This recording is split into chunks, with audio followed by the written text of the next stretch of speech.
निजाचार्यान् प्रणमामि मुहुर्मुहुर् यदनुग्रहन्तु जन्तु सर्वदुःखातिगो भवेत् तमहं सर्वदा वन्दे श्रीमद्वल्लभनन्दनम्। प्रभुर्नन्दकुमारो मे स्वामिनी वृषभानुजा कृतार्थोऽहं न संशयः। नमो भगवते तस्मै कृष्णायाद्भुत कर्मणे रूप नाम विभेदेन जगत क्रीडति यो यतः। श्री कृष्णाय नमः, श्री गोपीजन वल्लभाय नमः, श्रीमदाचार्य चरण कमलेभ्य नमः, श्री गुसाई जी परम दयालय नमः, श्री गुरु चरण कमलेभ्य नमः। अत्र उपस्थित परम पूज्य परम आदरणीय पितृचरण मातुश्री मारा अनुज रत्नेश बावा, वहुजी लालन चिरायुष्मान श्री रक्षित बावा, चिरायुष्मान अवतंश बावा, उपस्थित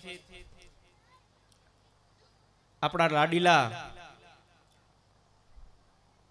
सांसद एवं श्री रमेश भाई धड़ुकना सुपुत्र श्री सावन भाई धड़ुक, उपस्थित महानुभावों, मेहमानों, मनोरथी परिवार, उपस्थित कीर्तनिया जी, उपस्थित ढाडी ढाढण जी, उपस्थित पाठशाळाना बाळको, उपस्थित ज्या मनोरथ में जेने कहेवाय युवानो, कार्यकर्ताओं अने उपस्थित वल्लभकुळना लाडीला वैष्णव। सर्वप्रथम तो पेला तमने बधाने एक आज्ञा करीश के बे हाथ ऊंचा करी અને જોરદાર આ પાઠશાળાના બાળકો માટે છે ને તાળીઓ વગાડો, જોરદાર હાથ ઊંચા કરી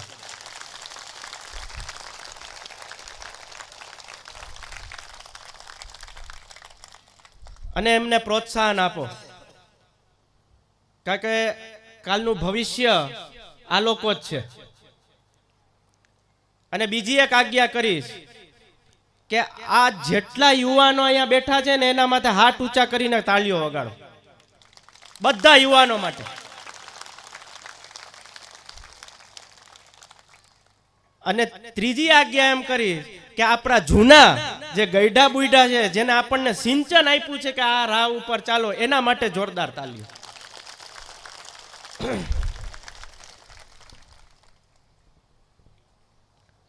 ખરેખર બહુ આનંદનો વિષય છે કે આજે આપણે હરિગુરુ વૈષ્ણવનો ત્રિવેણી સંગમ આપણે અહીંયા જોઈ રહ્યા છીએ। આ સમયમાં કોઈની પાસે અત્યારે સમય નથી, ના મારી પાસે છે ના તમારી પાસે છે, કોઈ પાસે સમય નથી। પણ મને એટલી ખબર પડે છે કે ભગવત ગુણાનુવાદ જ્યાં થતું હોય, હરિગુરુ વૈષ્ણવનો ત્રિવેણી સંગમ ત્યાં થતો હોય, ત્યાં આપણે અવશ્ય આપણે હાજરી આપી અને એનો લાભ ઉઠાવી લેવો જોઈએ। આજનો લાવો લીજીએ કાલે કોને દીઠી છે, કાલની કોને ખબર। જો ગોસ્વામી બાળકો પણ, ઠાકોરજી પણ આપણા માટે સમય કાઢીને અહીંયા પધારે છે, ગોસ્વામી બાળકો પણ એનો સમય કાઢીને અહીંયા પધારે છે, સાવનભાઈ પણ એનો સમય કાઢીને અહીંયા આવ્યા છે। જો નહીં તો કેટલા બિઝી હોય છે। અને તમે બધા વાલા વૈષ્ણવો, પાઠશાળાના બાળકો, યુવાનો પોતાનો ધંધો રોજગાર છોડી અને આવા સુંદર મજાના કાર્યક્રમમાં સમય કાઢીને આપણે આવતા હોઈએ છીએ, તો આજનો લાવો લીજીએ રે કાલે કોને દીઠી છે। આજનો લાવો લઈ જ લેવાનો। અને આ તો ખરેખર આનંદનો વિષય છે। ખરેખર જે વ્યક્તિ જેનો દેહ છોડી, દેહમાંથી જે આત્મા છોડી અને જે પરમાત્માના ધામમાં એટલે ઠાકોરજીના શરણમાં ગયો છે, એ નિમિત્તે જે માલા પેરામણીનો પ્રસંગ આપણે આજે કાર્યક્રમ છે એ વિશે હું થોડુંક કહીશ કે માલા પેરામણીનો પ્રસંગ કોઈ દુઃખનો પ્રસંગ નથી, એ એક આનંદ મનાવવાનો પ્રસંગ છે. જે વ્યક્તિ ઠાકોરજીની શરણમાં ગયો છે એનું આપણને દુઃખ તો છે, એના પરિવારને પણ દુઃખ છે, બધાને દુઃખ છે, એમાં ના નથી. પણ એ વૈષ્ણવે જે જીવન પર્યંત એમના મા બાપે એમના પરિવારે જે ઠાકોરજીની સેવા કરી છે, હરિગુરુ વૈષ્ણવની સેવા કરી છે, સમાજની સેવા કરી છે, ગાયોની સેવા કરી છે, અને એને જે આ દેહ છોડી દીધો છે અને પંચ મહાભૂતમાં વિલીન થયો છે, એ સીધો ઠાકોરજીની શરણમાં ગયો છે, એનો આનંદ મનાવવાનો પ્રસંગ એટલે કે આ માલા પેરામણીનો પ્રસંગ છે. ઠાકોરજીની શરણમાં જવું એ કોઈ સહેલી વાત નથી. ઠાકોરજીની શરણમાં જવું ડાયરેક્ટ એ કોઈ સહેલી વાત નથી. પણ એ ઠાકોરજીની શરણમાં ગયો છે, એ આનંદ મનાવવાનો પ્રસંગ આ માલા પેરામણીનો પ્રસંગ છે. ઘણાને બહુ અજ્ઞાનતા છે આ માલા પેરામણીના પ્રસંગ નિમિત્તે કે ભાઈ માલા પેરામણીનો પ્રસંગ એટલે કે એ જીવ ત્યારે જ ઠાકોરજીની શરણમાં જાય છે અને એક આ દુઃખ મનાવવાનો પ્રસંગ છે. વૈષ્ણવ આ દુઃખ મનાવવાનો પ્રસંગ નથી, એ ઠાકોરજીની શરણમાં ગયો છે એનો આનંદ મનાવવાનો પ્રસંગ છે. ગુસાઈજીની પહેલી જ વૈષ્ણવની વાર્તામાં આવે છે કે જ્યારે એમના પિતાશ્રીને એને જોયા કે આ તો શ્રીજી બાવાના શરણમાં ગયો છે, શરણમાં જ ગયા છે, ત્યારે એમને બહુ આનંદ થયો. નાગજી ભટ્ટનો પ્રસંગ આવે છે આપણામાં, ગુસાઈજીના પહેલા જ સેવક. તો એ જ્યારે એ દર્શન કરે છે કે મારા પિતાશ્રી તો શ્રીજી બાવાના શરણમાં સેવામાં છે, ત્યારે જે એ આનંદ મનાવ્યો અને આનંદ મનાવીને મહેમાનોને બોલાવ્યા, કંઠી ચરણામણનો વાટ કર્યો અને કેટલો આનંદ ઉલ્લાસથી પ્રસંગ મનાવ્યો. તો એ જ પ્રસંગ આ છે. આપણે માલા પેરામણીના કંઠી ચરણામણ તિલકનો વાટ કરીએ છીએ. શું કામે કરીએ છીએ? કે એ અમૂલ્ય વસ્તુ છે. હું એક લૌકિક ઉદાહરણ આપું કે તમારા ઘરે કોઈ મહેમાન આવ્યું હોય તો તમે એનું કેનું સન્માન કરો, સન્માન કરીને એક એને અમૂલ્ય વસ્તુ ભેટ આપો કે આપણને હંમેશા માટે યાદ કરે. જ્યારે એ વિદાય લે મહેમાન આપણા ઘરેથી, ત્યારે તમે એક અમૂલ્ય વસ્તુ એને ભેટ કરો કે આ મહેમાન મારે ત્યાં આવ્યા હતા તો મને યાદ રાખે, એવી રીતે. તો આપણા માલા પેરામણીના પ્રસંગમાં આપણા માટે પુષ્ટિ માર્ગીય જીવ માટે આપણા સંપ્રદાયનું અમૂલ્ય વસ્તુ શું છે તો કે કંઠી અને ચરણામણ. તો આપણા જે મહેમાનો આવ્યા હોય એને આપણે શું આપીએ છીએ? બે કંઠી અને ચરણામણ અને તિલક. કારણ કે આ પુષ્ટિ માર્ગમાં અમૂલ્ય વસ્તુ છે કે જેનું કોઈ મૂલ્ય નથી. અરે વૈષ્ણવ, આ કંઠી ચરણામણ માટે તો આપણા વડવાઓએ લડત લડી છે એને બચાવવા માટે. આજે આપણે જે તિલક કરીએ છીએ, કંઠી ધારણ બે કરીએ છીએ ગળામાં, એ જે ગોકુલનાથજી આ લડત ન લડત તો આ કંઠી ચરણામણ આપણા ગળામાં હોત જ નહીં. તો વિચાર કરો, આપણા વડવાઓએ કેટલી લડત લડી છે, આપણા પૂર્વ આચાર્યોએ કેટલી લડત લડી છે આના માટે. અને આપણે એ જ કરતા પાછા શરમાઈ છીએ, એ જ કરતા આપણે પાછા શરમાઈ છીએ. તિલક નો કરીએ, કંઠી નો ધારણ કરીએ, ચરણામત નો લઈએ. જો કેટલું સરસ આ બાળકોએ ધોળમાં બોલ્યા કે ચરણામત લેવાથી તમારા દેહની શુદ્ધિ થાય છે. પણ કયા દેહની શુદ્ધિ થાય છે? જો તમે સ્નાન કરો છો, અપ્રસ કરો છો, એ બાહ્ય શુદ્ધિ છે, તમારા શરીરની શુદ્ધિ છે. પણ આંતરની શુદ્ધિ હોવી પણ જરૂરી છે કે નહીં? હૃદયની શુદ્ધિ હોવી જરૂરી છે કે નહીં?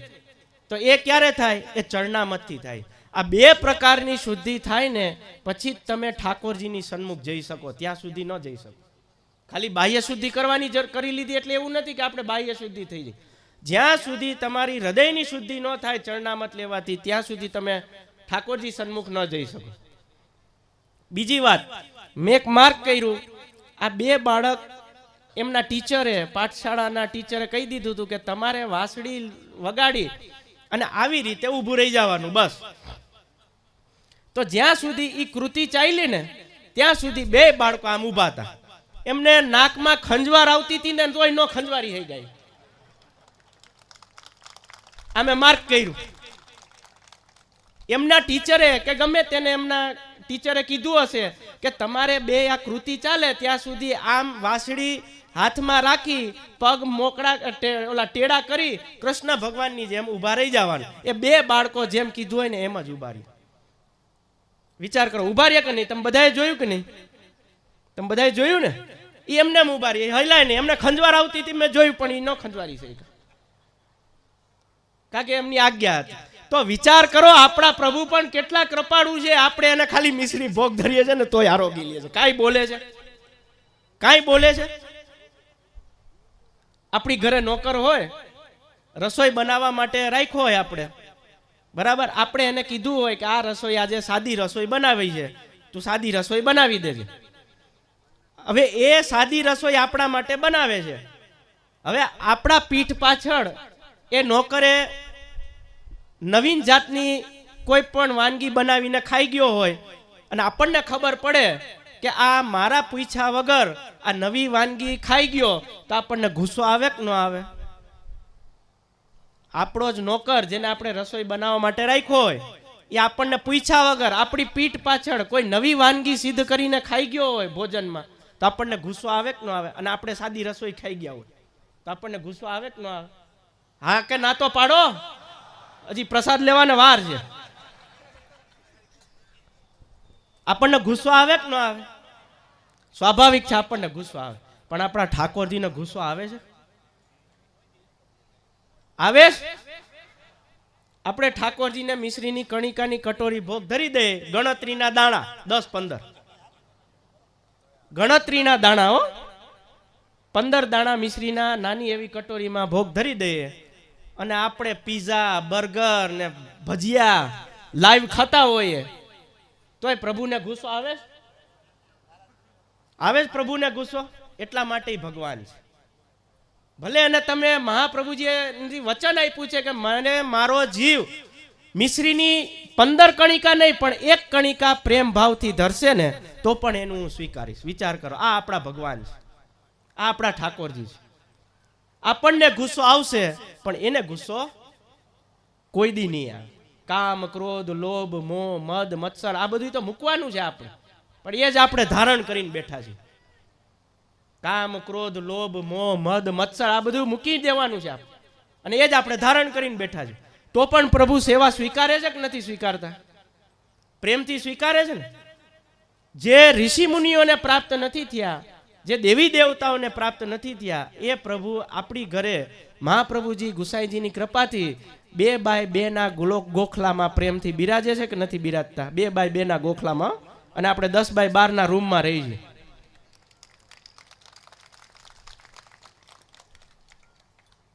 વિચાર કરો, 2x2 ના ગોખલામાં પ્રેમથી રહે છે. કોઈ દી કાંઈ માંગ્યું અને કોઈ દી કાંઈ આપણે આપ્યું? અને જે આપણે આપીએ છીએ સ્વીકારે છે કે નથી સ્વીકારતા? આત્મા સંતોષ રાખો. ઠાકોરજીને તો છે જ, જીવને નથી. આત્મ સંતોષ રાખો, એવો ગુણ હોવો જોઈએ તમારામાં. આત્મ સંતોષનો ગુણ હોવો જોઈએ. એક બોધ કથા આપું છું, મેં વાંચી છે, બહુ સુંદર. કે એક વ્યક્તિ હતો, બહુ ગરીબ હતો, બહુ એટલે બહુ ગરીબ હતો. એને એટલો ગરીબ હતો, બહુ મહેનત કરતો હતો, બહુ મહેનત કરતો હતો, પણ કમાઈને કેટલું કમાય ખબર છે? કે એને 5 દિવસમાં ખાલી 1 દિવસ 1 ટાઈમનું ભોજન મળી જતું હોય ને એટલી મહેનત કરીને કમાતો નહોતો કમાઈ શકતો. તો વિચાર કરો, એટલો ગરીબ હતો. ત્યાં એક સંત આવ્યા ગામમાં. હવે સંત આવ્યા એટલે એ સેવામાં ગયો. એ સંતની એને ચરણ સેવા કરી, જે પણ આજ્ઞા કરતા સંત એ સેવા કરતો. એટલે સંત બહુ રાજી થઈ ગયા એના ઉપર. એટલે સંતે કીધું, માગ, તારે શું માગવું છે, તારે શું જોઈએ છે? કે મારે કાંઈ જોતું નથી. તો સંત રાજી થઈ ગયા અને કીધું કે હું તને આ એક મંત્ર આપું છું, એ રોજ તું મંત્ર બોલજે. એટલે સંતે તો આજ્ઞા કરી. એટલે આને રોજ બીજે દિવસથી સ્નાન ધ્યાન કરી અને મંત્રનો જાપ ચાલુ કરી દીધો. અને જે દેવી દેવતાને એને પ્રસન્ન કરવાના હતા એ દેવી પ્રસન્ન થઈ ગયા.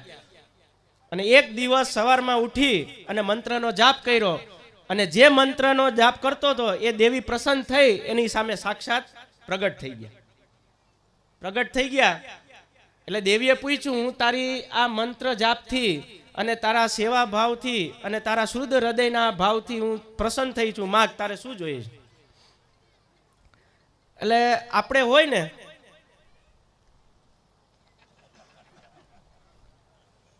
કેવા બધા દાંત કાઢે છે. આપણે હોય ને તો એક સેકન્ડ પણ રાહ ન જોઈએ માગવા માટે, અને શું માગીએ ને એ બધાને ખબર છે.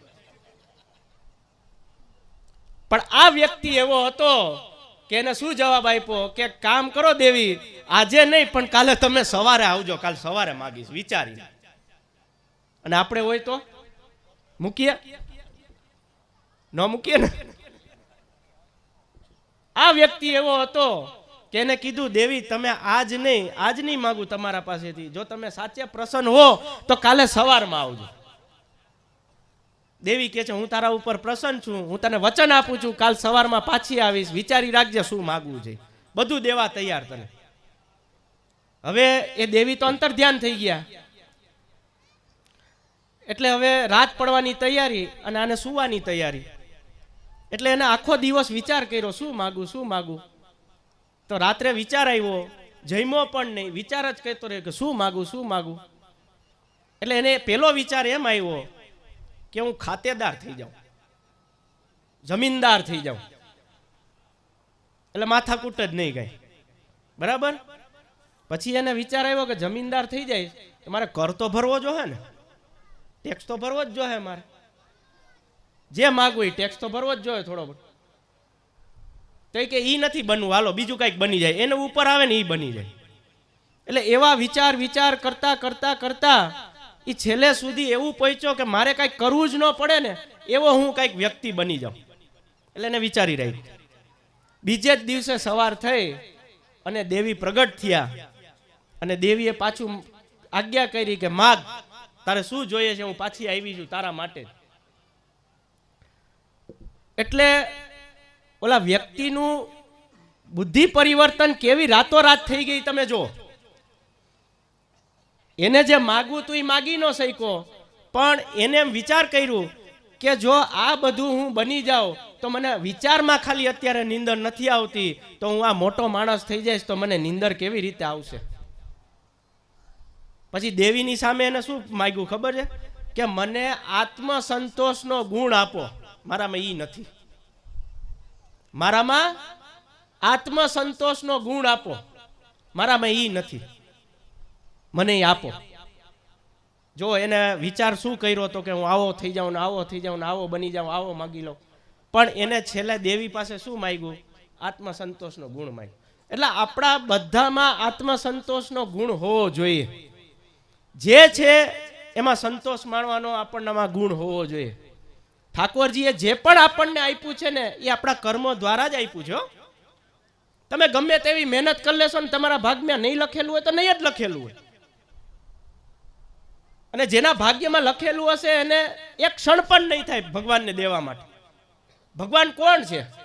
ભગવાન કોઈ એવી તેવી વસ્તુ નથી હો, ત્રિલોકીનો નાથ છે.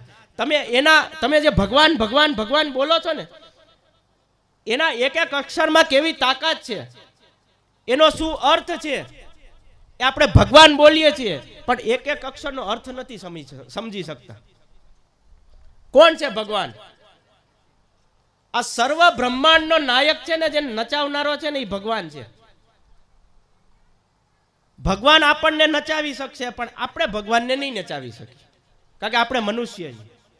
ભલે એના જ અંતરંગમાંથી આપણે નીકળ્યા છીએ, એના જ શ્રીઅંગમાંથી આપણે પેદા થયા છીએ, પણ એ આપણને નચાવી શકશે, આપણે એને નહીં નચાવી શકીએ. પણ ગોપીજનોમાં એવી તાકાત હતી. તાહી આહિર કી છોરિયા છછિયા પર છાછ પે નંદલાલ કો નચાવ, તાહી આહિર કી છોરિયા. ભગવાનને નચાવી દીધા કે નહીં? એમાંય કીધું જો યશોદાજી કીધું મારે લાલાનું ધ્યાન દોરવું હોય ને તો એક જ વસ્તુ છે, શું? માખણ અને મિશ્રી. આ ધોળમાં આવ્યું ને એટલે એને માખણ મિશ્રી બહુ પ્રિય છે. ભગવાનને નજીક ખેંચવા હોય ને તો આ કરો, તમે નાચો ને એને નચાવો. એટલે ભગવાન કોણ છે હું તમને સમજાવું. શાસ્ત્રોમાં ભગવાનની વ્યાખ્યા તો ઘણી બધા સંતો મહંતોએ બધાએ આપી છે અને બહુ સુંદર આપી છે. ભગવાન એટલે શું? ભ, ગ, વ, અ અને ન. આ પાંચેય તત્વો છે. આ ખાલી અક્ષર નથી હો, આ પાંચેય તત્વો છે. ભ એટલે કે ભૂવાચક એટલે કે આ પૃથ્વી, ગ એટલે ગગનવાચક એટલે કે આકાશ, વ એટલે વાયુવાચક એટલે કે પવન, પછી અ એટલે અગ્નિવાચક અને ન એટલે નીરવાચક, નદી, સાગર, પાણી જે કયો એ. આ પાંચેય તત્વો મળે છે ને એટલે એક ભગવાન મળે છે. વિચાર કરો, આ ભગવાનનો અર્થ છે.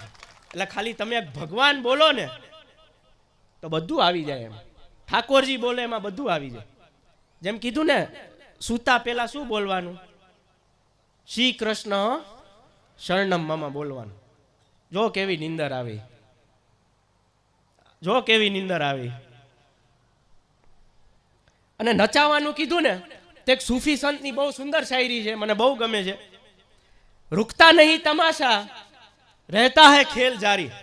એક સૂફી સંત થઈ ગયા, સૂફીના સંત થઈ ગયા, એમના શાયરી લખી છે બહુ જોરદાર. રૂકતા નહીં તમાશા, રહેતા હૈ ખેલ જારી. સાંભળજો હિન્દીમાં છે. रुकता नहीं तमाशा, रहता है खेल जारी, उस पे कमाल ये है कि दिखता नहीं मदारी. समझवा वाला समझी गया हशे. रुकता नहीं तमाशा, आ जीवनનો જે આ તમાશો છે ને એ રોકાતો નથી, અને જે આ ખેલ છે ને એ જારી રહે છે. આ જે ખેલ છે ને જીવનનું, જે ભગવાન આપણને નચાવે છે, જે તમાશો કરે છે ને આપણે, એ જારી રહે છે, ચાલુ રહે છે. ઉસ પે કમાલ ये है કે દિખતા નહીં મદારી. પણ આ જે નચાવા વાળો છે ને આપણને દેખાતો નથી, મદારી નથી દેખાતો, ભગવાન નથી દેખાતો. આ ઘણાને પ્રશ્ન ઈ જ છે. જે 60 વર્ષથી ઠાકોરજીની સેવા કરે, સખડી ભોગ ધરે છે, એનોય આ પ્રશ્ન છે. અને જે સેવા નથી કરતો એનોય આ પ્રશ્ન છે કે ભગવાન નથી દેખાતા, ભગવાન નથી દેખાતા, ભગવાન બોલતા નથી. અત્યારે ક્યાંથી તારાથી બોલે? તું એનાથી બોલસ થી તારાથી બોલે? આપણે ભગવાન ઠાકોરજી ઘરે બિરાજે, ઘણા અમારી પાસે આવે, 60 વર્ષ થઈ ગયા, પુષ્ટિ માર્ગમાં ઢળી ગયા, પણ ભગવાન બોલ્યા નહીં. ક્યાંથી બોલે? બોલે ક્યાંથી? તમે એની સેવા જ ઈ પ્રકારે કરો છો, તમે સેવા જ ઈ પ્રકારે એની કરો છો કે ભગવાનને બાંધી લ્યો છો. જો કે આ બંધાય એવો છે નહીં. યશોદાજીના ઉખલથી ન બંધાણો તો આપણા જેવા જીવથી બંધાય.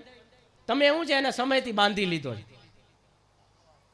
15 મિનિટ મંગળ ભોગ, 45 મિનિટ રાજભોગ, શેન ભોગ તો કે 20 મિનિટ, અડધી કલાક, જે તમારો ક્રમ હોય તમે એને બાંધી લીધો. હવે આ બંધા જે માણસ બંધાય નહીં, જે વ્યક્તિ બંધાય નહીં, એને તમે બાંધવા હિલા છો તો ક્યાંથી મેળ પડ્યા? અને ઠાકોરજી તો તમે જેટલું ઠાકોરજીને બાંધશો એટલો તમારાથી દૂર જશે, અને જેટલો એને છૂટો મૂકશો ને એટલો એ નજીક આવશે. હવે તમે ઘરે જઈને વિચારજો, પ્રસાદ બસાદ લઈ લ્યો ને હાઈ ક્લાસ એકદમ પેટ ભરીને, એટલે તમે ઘરે જઈને વિચારજો કે આપણે ભગવાનને નજીક લાવવા છે કે દૂર જવા દેવા. પ્રસાદની વાત આવી ને એટલે કહી દઉં કે મેં બધી જગ્યાએ જોયું છે, માલા પેરામણીનો મનોરથ હોય કે ખુશીથી મનોરથ હોય ને તો પ્રસાદ લઈને બધા વયા જશે, પણ જ્યારે માલા પેરામણીના જય શ્રી કૃષ્ણનો સમય આવશે ને, જે મુખ્ય આનું મુખ્ય છે, મનોરથનું મુખ્ય છે, એમાં કોઈ નહીં બેસે. ખરેખર ઈ તો મુખ્ય છે. ઢાઢી લીલા હાલતી છે, ઢાઢી ઢાઢણ કોણ છે? આ એવા તેવા કોઈ સ્વાંગ ધનીને ખાલી નાચવા નથી આવતા. આ ઠાકોરજીના ઢાઢી ઢાઢણ છે. એમાં તમારે બેસવું જોઈએ. ભલે આપણને નવયુવાનોને કે કોઈને ન સમજાય કે આ શું બોલે છે, પણ આપણા કાનમાં એ ઢાઢી ઢાઢણના શબ્દો વાક્યો જાય તો ખરા. એનાથી પણ આપણી હૃદયની શુદ્ધિ થાય છે. એ આપણા વાક્યો જાય છે તો ખરા. અને ઢાઢી ઢાઢણ કોઈ એવા તેવા થોડાક છે, ઠાકોરજીના ઢાઢી ઢાઢણ છે, જે ઠાકોરજીના દર્શન કરવા માટે આવ્યા છે, જે ઠાકોરજીના ગુણગાન ગાય છે, જે ઠાકોરજીના વખાણ કરે છે. એક રસ્તો બતાવું તમને. ઠાકોરજીને મનાવવા હોય ને તેના વખાણ કરો જોરદાર. આજે આ ભાઈ બેઠા છે કે આ બાપા બેઠા છે, હવે હું એના વખાણ કરતો જાઉં તો અહીંયાથી ઊભા થાય, એને કેવી મજા આવશે? જેના વખાણ કરો કોને મજા ન આવે? આમાંથી એવો કોઈ હોય તો કયો. હું આ બાપાના વખાણ કરું તો અહીંયાથી ઊભા થશે નહીં થાય. પણ એના વિશે વિરોધ બોલું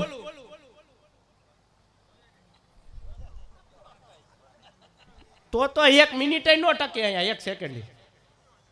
પણ આના વખાણ કરું એમની સામે, એના જ વખાણ કરું, તમારી બધાની સામે કરું તો કે ગદગદ ફૂલાઈ જા. હે એ પ્રસાદે નહીં લે, એવા ગદગદ ફૂલાઈ જાય. એટલા માટે હું કહેવા માંગુ છું કે ઠાકોરજીના વખાણ કરો. જેટલા એના વખાણ કરશો ને એટલા જ ફૂલાઈને તમને આનંદના દર્શન દેશે. અને એ વખાણ ક્યાં ખબર? આ કીર્તન અષ્ટસખાઓની વાણી શું છે ખબર? અષ્ટસખાઓની વાણી શું છે? આ કીર્તન ધોળપદ શું છે ખબર? એક જાતના ભગવાનના વખાણ જ છે. તમે અઘાસુરને માર્યો, તમે બકાસુરને માર્યો, ઓ તમે ટચલી આંગળીએ ગોર્ધન ઉપાડી લીધો, આવું કોઈ ન કરી શકે. આ શું છે બધું? આ વખાણ જ છે. આ ઠાકોરજીના વખાણ જ છે. એટલે કીર્તન ભલે ન સમજાય પણ તમે વાંચી તો શકો ને, વાંચીને ઠાકોરજીને સંભળાવો તો આ એક જાતના વખાણ જ છે. પણ કીર્તન કરવા જરૂરી છે, ઠાકોરજીની સેવા કરવી જરૂરી છે. અને સેવા તો આપણે વૈષ્ણવ થયા પહેલા તો આપણું હિન્દુ ધર્મ છે. વૈષ્ણવ આ ખાસ ધ્યાનમાં રાખજો. ઘણા એમ કહે છે કે અમે વૈષ્ણવ સંપ્રદાય છીએ, અમે વૈષ્ણવ સંપ્રદાય છીએ. એ સાચું, પણ પહેલા આપણા ભાગ્ય છે કે આપણે આ ભારતની ભૂમિ ઉપર જન્મ લીધો છે. અને બીજું ભાગ્ય એ છે કે આપણે હિન્દુ ધર્મમાં જન્મ લીધો છે. અને ત્રીજું અવભાગ્ય એ છે કે આપણે હિન્દુ ધર્મ આવ્યા પછી આપણે વૈષ્ણવ સંપ્રદાય એટલે કે પુષ્ટિ માર્ગમાં આવ્યો. અને આપણા સૌભાગ્ય છે કે આપણે વૈષ્ણવ થઈ અને ઠાકોરજીની સેવા કરીએ છીએ ને, એ આપણા સૌભાગ્ય છે. પણ આપણે પેલા હિન્દુ ધર્મના આપણે છીએ. પેલા એક વાત ખાસ મગજમાં ઉતારજો, આપણે હિન્દુ છીએ. પેલા આપણે ભારતની ભૂમિ ઉપર જન્મ લીધો છે, આપણે ભારતીય છીએ. એટલે એ ખાસ વાત યાદ રાખજો. ઘણા હું બહુ ઊંડા ઉતરી જાય ને તો કે ના ના અમે તો આજ આ સંપ્રદાય. પણ સંપ્રદાય ક્યાંથી આવ્યો? પુષ્ટિ માર્ગ સંપ્રદાય છે, સ્વામિનારાયણ સંપ્રદાય છે, એ બધા હિન્દુ ધર્મના જ સંપ્રદાય છે. મહાપ્રભુજીએ પણ શું કીધું છે? પુષ્ટિ માર્ગ ધર્મ નથી. શું કીધું છે? પુષ્ટિ માર્ગ સંપ્રદાય છે. પણ આપણો ધર્મ તો એક જ કયો? હિન્દુ ધર્મ છે. આજે ગામમાં હવેલી હોય, સત્સંગ મંડળ ચાલતું હોય તો આપણે ગર્વ અનુભવો છે. ઘણા એમ કહી જાય છે કે ના ના હવેલીઓ બનાવવાથી શું પુષ્ટિ માર્ગનો પ્રચાર થાય? હવેલી બનાવવાથી શું હિન્દુ ધર્મનો પ્રચાર થાય? અરે હવેલી દેવી દેવતાઓનું મંદિર કે ગમે તે સંપ્રદાયના મંદિર હશે તો આપણે ગર્વ અનુભવવો જોઈએ કે આપણા ગામમાં આ મંદિર છે. કારણ કે આપણે પેલા હિન્દુ છીએ. આજે તમે જો કેટલા દશકો પછી રામચંદ્રજીનું અયોધ્યામાં મંદિર બને છે, આપણે ગર્વ અનુભવવું જોઈએ. કે આજે કેટલા વર્ષો પછી શ્રી નરેન્દ્રભાઈ આપણા વડાપ્રધાન એના નેતૃત્વમાં આજે કેટલા દશકો પછી આપણા ગર્વ અનુભવ, આપણે આનંદની હેલી ન માણવી જોઈએ? હમણાં જ રામનવમી આવે છે, પરમ દિવસે. તો વિચાર કરો, આ બધી ગર્વ લેવા જેવી વાત છે. અને આપણે આવા મંદિરો આપણા વડાપ્રધાને અને યોગી આદિત્યનાથજીએ અને બીજા બધા રાજકારણીઓ આપણા કેટલી જહેમત ઉઠાવી છે, વિચાર કરો. અને આજે આપણે દર્શન કરી શકશું. તે આપણા માટે ગર્વની વાત નથી? રામચંદ્રજીનું મંદિર હોય, કૃષ્ણનું મંદિર હોય, ગમે તે દેવી દેવતાનું મંદિર હોય, આપણે જો હિન્દુ હોઈએ ને તો આપણે ગર્વ લેવાની વાત છે. એનામાંથી આપણને સંસ્કાર આવે છે, એનામાંથી આપણે ધર્મ માટે આગલું પગલું ભરી શકીએ છીએ. તો આપણે ગર્વ લેવા જેવી વાત છે. અને કોણ કહે છે મંદિરો બનાવવાથી એને આગળ સંપ્રદાય કે ધર્મ નથી હાલતો? એનાથી જ ધર્મ હાલશે. હું તો કહી દઉં છું ચોખ્ખે ચોખ્ખું, એનાથી જ તમને શિક્ષણ મળશે. ગામમાં મંદિર હશે, હવેલી મંદિર હશે કે ગમે ત્યાં કોઈ પણ સંપ્રદાયનું મંદિર હશે, તમે અહીંયા જાશો તો જ તમને શિક્ષણ મળશે, તો જ તમને સંસ્કાર મળશે અહીંયાથી.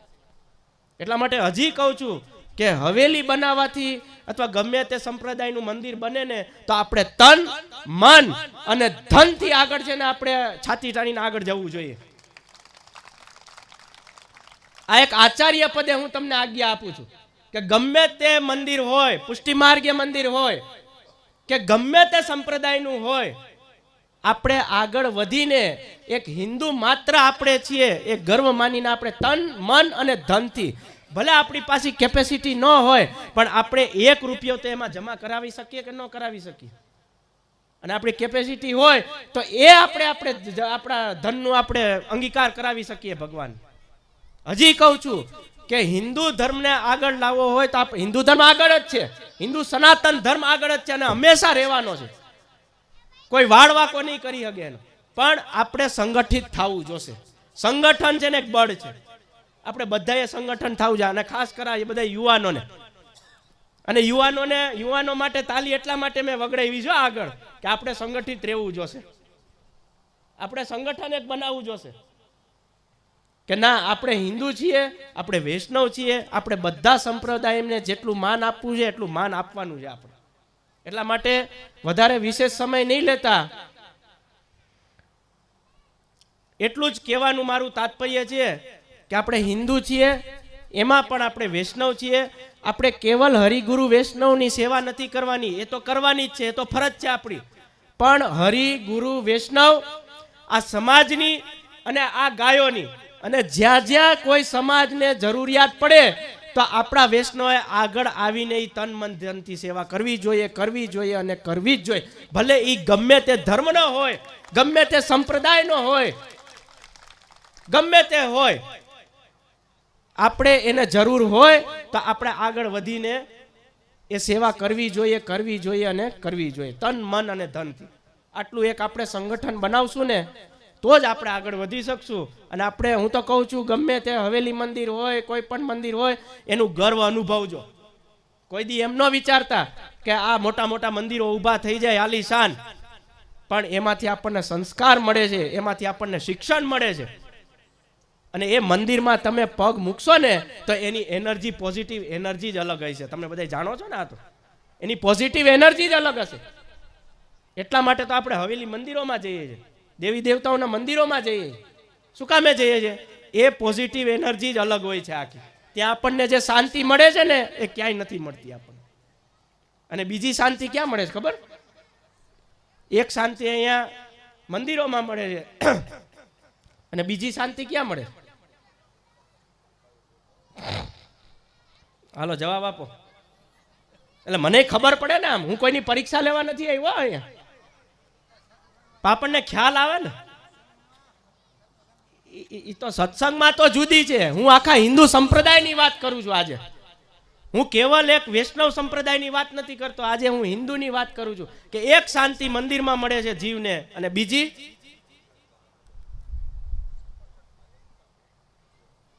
મા બાપના ચરણમાં મળે છે. આજે વૃદ્ધાશ્રમો ખુલે છે ને એ ખરેખર બંધ થઈ જવા જોઈએ.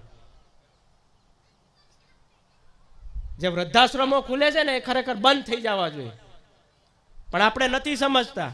જેને તમને આંગળી પકડીને ખૂબ મોટી મહેનત કરીને તમને ભણાવ્યા ગણાવ્યા છે, અને આજે તમે જે પોસ્ટ ઉપર છો, ભલે તમે યુવાનો જે પોસ્ટ ઉપર છો એમાં ના નથી, તમે તમારી બુદ્ધિ વાપરી છે, તમે તમારી મહેનત કરી છે, તમે ભણ્યા છો, તમે રાત ઉજાગરા કરીને તમે ભણ્યા છો, એમાં કોઈ ના નથી.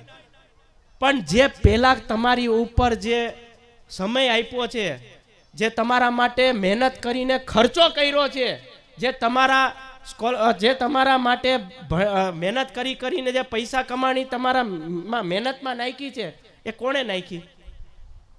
તમારા મા બાપે કર્યું ને. તમારા માટે જે કર્યું તમારા મા બાપે કર્યું. પણ હવે જ્યારે તમારો વારો આવે છે ને એને સાચવવાનો, ત્યારે ઘણા નથી સાચવતા. તમે જ્યારે પગભર ચાલતા નહોતા શીખા, પડી જતા હતા, ત્યારે તમારા મા બાપે તમને આંગળી જાળીને ઊભા કર્યા, તમને ભણાવ્યા ગણાવ્યા, બધું કરાવ્યું, તમારા માટે ચિંતા કરી, બધું કર્યું. પણ જ્યારે હવે તમારા ટાંગા રહી ગયા છે, તમારા મા બાપના જ્યારે ટાંગા રહી ગયા છે, એ ઊભા નથી થઈ શકતા, ત્યારે તમે તમારી ફરજ કેમ નથી નિભાવતા? કેમ નથી નિભાવતા? જ્યારે મા બાપ, તમે નાના હો ત્યારે મા બાપ એની ફરજ નિભાવવા માટે તમને બધાય મહેનત કરીને તમને આગળ વધારે છે. તમને ઊભા કરે છે, પગભર ઊભા કરે છે. જ્યારે એને જરૂર હોય 60, 70, 80, 90 વર્ષના થઈ ગયા હોય, જ્યારે એને ઊભા થવું હોય ત્યારે તમે કેમ એને કંધો નથી આપતા? આ જોવા જેવી વાત છે ને. અત્યારે આ સમાજમાં એવી જ પરિસ્થિતિ છે. બધાને અલગ રહેવું ગમે છે, ફેમિલીમાં રહેવું નથી ગમતું. બધાને અલગ રહેવું ગમે છે કે ના ના આ પિંજણમાં કોણ પડે. તો ત્યારે મા બાપે એવું વિચારી શકતા હતા ને, પણ એ વિચારે કોઈ દી ન વિચારે. તો આપણે કેમ એવું વિચારમાં આવે? એટલે આ પણ એક સમાજમાં એક સુધારા લાવવાની બહુ જરૂર છે કે જ્યારે મા બાપે આપણને મા બાપની જરૂર પડી તો એને આપણી ફરજ નિભાવવી છે. હવે મા બાપને આપણી જરૂર પડી છે તો આપણી ફરજ પણ નિભાડો. એ જ આપણું મોટામાં મોટું કર્મ છે. જો આ કર્મથી છૂટા પડશો ને પછી આવતા જન્મે પાછું કંઈક યોની મળશે ને તો એમાં કહો ઓહ મેં તો કાંઈ ભૂલ નથી કરી તોય મને આવું ભોગવવું પડે. પણ ભોગવવું જ પડે ને, ગયા જન્મમાં તે આવા કર્મો કર્યા છે. પછી આપણે દોષ કોને આપીએ ખબર? ભગવાન. ભગવાન કોઈ દી આપણને ન આપે કાંઈ એવું, પણ આપણે એવા કર્મો કરેલા હોય ને તો આપણને એ કર્મો નડે છે. એટલા માટે આ બે સુધાર, એક સંગઠનનું, આપણે એક સંગઠન બનાવવાનું જોરદાર, અને બીજું એક મા બાપની સેવા, સમાજની સેવા, ગાયોની સેવા અને હરિગુરુ વૈષ્ણવ ત્રણેયની સેવા. અને જ્યાં પણ આપણી જરૂરિયાત ઊભી થાય કે ના મારે આમાં સેવા આપવી છે તો બિનદાસ તન મન ધનથી આપણે સેવા આપો. એવી ઠાકોરજીના ચરણારવિંદમાં હું વિનંતી કરી બધાને ખૂબ ખૂબ આશીર્વાદ, મનોરથી પરિવારને પણ ખૂબ ખૂબ આશીર્વાદ. અને બીજું રમેશભાઈ, એમના પુત્ર નેમિશભાઈ અને સાવનભાઈ, એમનાથી તો અમારે સાવ મિત્રતાનો સંબંધ છે. એવી મિત્રતાનો સંબંધ ઘણા જો બીવે પણ છે. આજે એ પણ કહી દો, વૈષ્ણવો ઘણા બાળકોની સામે અને નજીક આવતા બહુ બીવે છે. તમે શું કામ બીવો છો? મને પેલા એ જવાબ આપો, તમે શું કામ બીવો છો? કારણ કે તમે નથી બીવતા, પણ અમારી જે ભેગા આવ્યા હોય ને એ તમને બહુ બીવરાવી દે છે.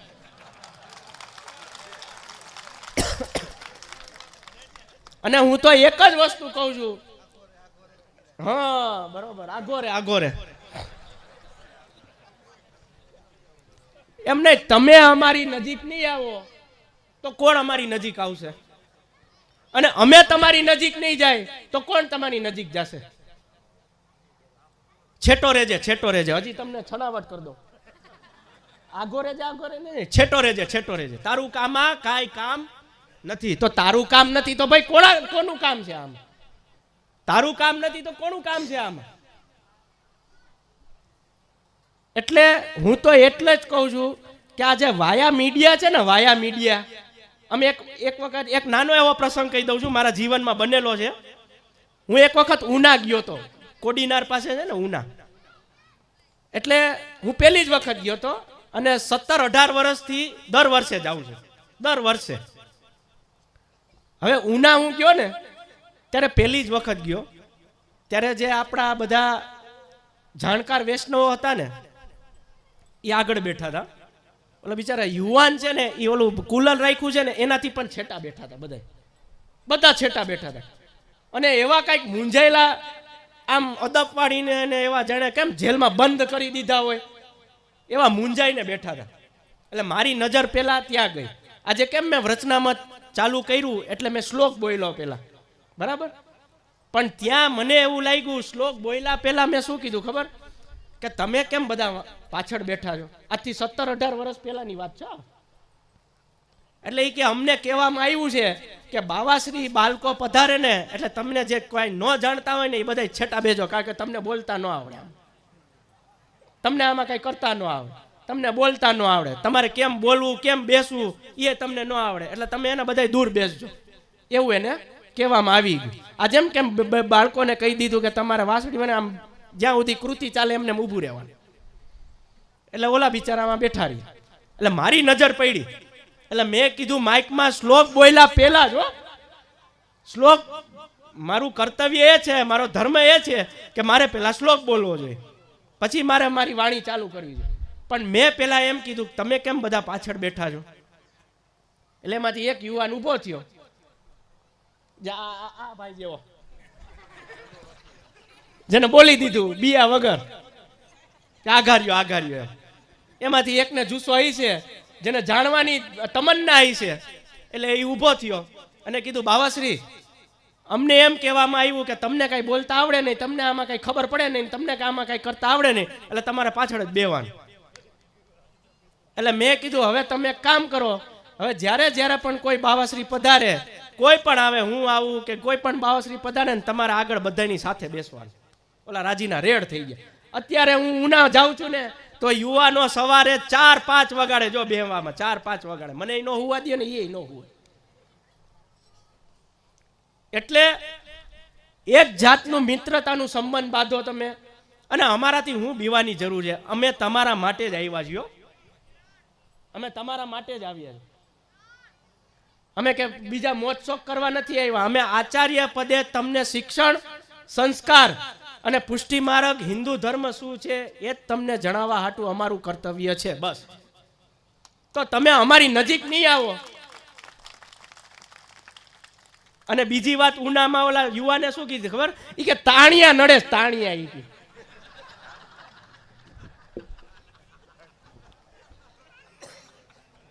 એ કે તાણિયાના દીવારું નડે. એ કે આ બાવાશ્રી કે આ એક વસ્તુ હટી જાય ને એટલે અમને આનંદ જ આનંદ છે. મેં કીધું હટી ગયા, હાલો જાઓ.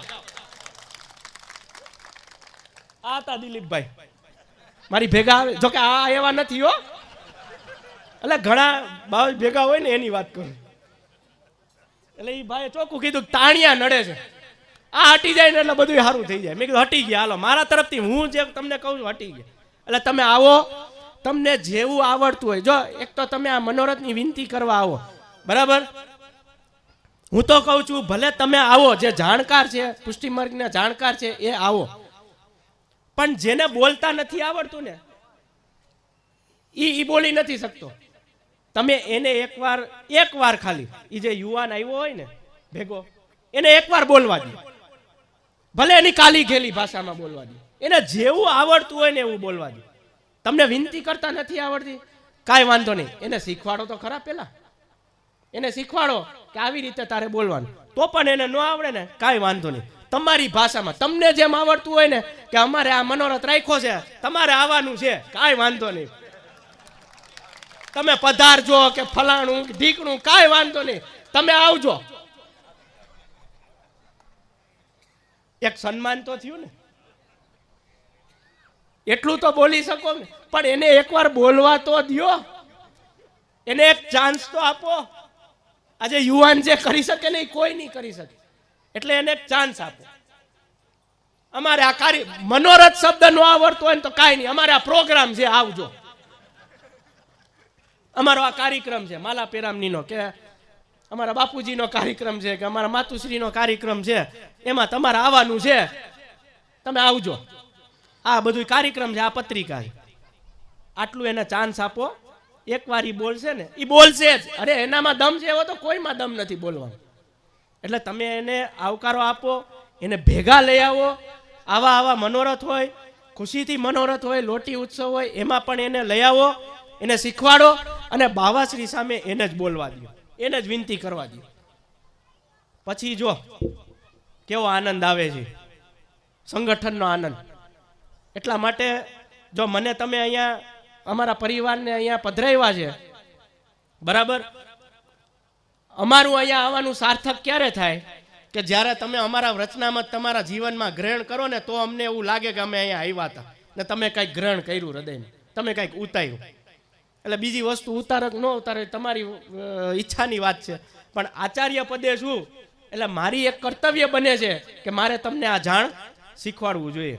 એટલે ઘણું શીખડાવ્યું છે, તમારા જીવનમાં ઉતારજો. અને ફરી એક વખત જોરદાર આ પાઠશાળાના બાળકો માટે, યુવાનો માટે ને આપણા જે ગઈડા બુડા જાણકાર છે ને એના માટે જોરદાર તાલી વગાડ.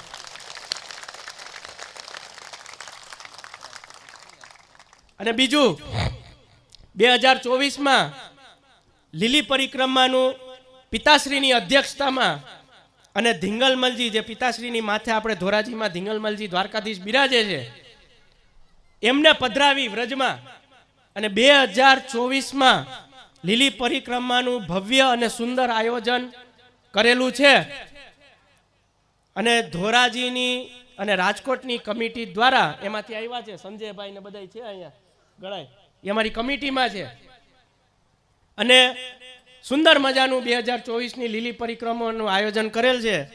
તો એમાં પિતાશ્રી દ્વારા અમારા પરિવાર દ્વારા એ યાત્રામાં હરિગુરુ વૈષ્ણવનો ત્રિવેણી સંગમ કરી એ યાત્રાનો લાભ ઉઠાવીએ.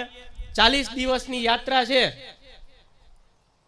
જો કે આ 40 દિવસ સાંભળીને જ આપણે ઓલું થઈ જાય કે ઓહો 40 દિવસ કોણ આવે, પણ ખરેખર એક પલક જો રહીએ વૃંદાવન, એક પલક જો રહીએ, આપણે કહીએ ને યહ માંગુ ગોપીજન વલ્લભ માનુષ જન્મ ઓર હરિ સેવા વ્રજ બસવો મોએ દીજે ભાઈ. એટલે આપણે એમ તો નથી જઈ શકતા, પણ ભલે 40 દિવસ તો 40 દિવસ આપણે સમય કાઢી અને આ 40 દિવસ સંપૂર્ણ વ્રજ યાત્રાનો જે ઠાકોરજીની જે સમસ્ત લીલાનું આપણને દર્શન થાય આ 40 દિવસમાં થાય છે. એટલે હું મારા હૃદયથી અમારા પરિવાર તરફથી ગુંદાળાના વૈષ્ણવોને, બહારગામથી આવેલા વૈષ્ણવોને, મહાનુભાવોને, સાવનભાઈને અને બધા વૈષ્ણવોને, મહેમાનોને બધાને હાર્દિક અમારા પરિવાર દ્વારા આમંત્રણ આપું છું, નિમંત્રણ પણ આપું છું કે આપણે આ 40 દિવસનો લાભ લઈએ. સાવનભાઈને પૂછી જોજો કે એમના પરિવારથી, નૈમિષભાઈથી, રમેશભાઈથી એક સ્વામી સેવકનો તો અમારો સંબંધ છે, પણ કેવો છે, એક મિત્રતાનો પણ સંબંધ છે. જો તો આવી રીતે આપણે નજીક રહેશું ને તો તમને પણ આનંદ આવશે, અમને પણ આનંદ આવશે. બોલો, આવી રીતે જ રહેવું છે ને? આવી રીતે જ રહેવાનું, એમાં જ આનંદ છે. અને ભગવાને નથી મિત્રતા કરી, ઠાકોરજીએ પણ મિત્રતા કરી જ છે ને, એમાં ક્યાં ના? પણ મિત્રતાની જગ્યાએ છે આપણે મળીએ, મિત્રતાથી મળીએ, બોલીએ, મિત્રતાથી મળીએ, બધું કરીએ. પણ મિત્રતા એક એવી વસ્તુ છે જેને આપણે ફ્રેન્ડ્સ કહીએ ને, એ એવી વસ્તુ છે કે તમારા દિલમાં શું છે એ તમે કહી શકો તમારા મિત્રને, અને એ તમારા દિલમાં શું, તમારા પ્રત્યે શું છે એ તમે જાણી શકો. મિત્રતા આવી વસ્તુ છે, એટલે એમાં રહેશું ને વધારે આનંદ આવશે. એટલે આપણે હવે એક સંગઠન અને એક બીજું શું કીધું આપણે, આ યુવાનોનું સંગઠન, આ એક આપણે કરીને રહે એટલે આપણું પુષ્ટિ માર્ગમાં આનંદ જ આનંદ છે. જોકે આનંદનું જ આ વિષય છે, એટલા માટે આનંદથી રહીએ. અને બીજું હજી હું કહું છું કે તમને જેવી ભાષા આવડે બિનદાસ તમારી કાલી ઘેલી ભાષામાં તમે અમારાથી વાત કરો, અમને કોઈ જાતનું દુઃખ નહીં લાગે, અમને કોઈ જાતનું ખોટું નહીં લાગે, અમને તમને ખીજાશું નહીં.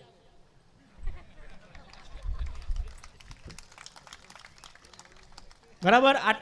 એટલે આ શુભ પ્રસંગે ઠાકોરજીના ચરણારવિંદમાં હું વિનંતી કરું કે આપણને સદબુદ્ધિ આપે અને આપણે હરિગુરુ વૈષ્ણવની સેવા કરીએ, સમાજની સેવા કરીએ, ગાયોની સેવા કરીએ, અને જ્યાં આપણી જરૂર પડે સેવા લેવાની ત્યાં આપણે તન મન ધનથી સેવા કરીએ. એટલે માંગ મારા વાંગમય પુષ્પોને શ્રી ઠાકોરજીના ચરણારવિંદમાં સમર્પિત કરું.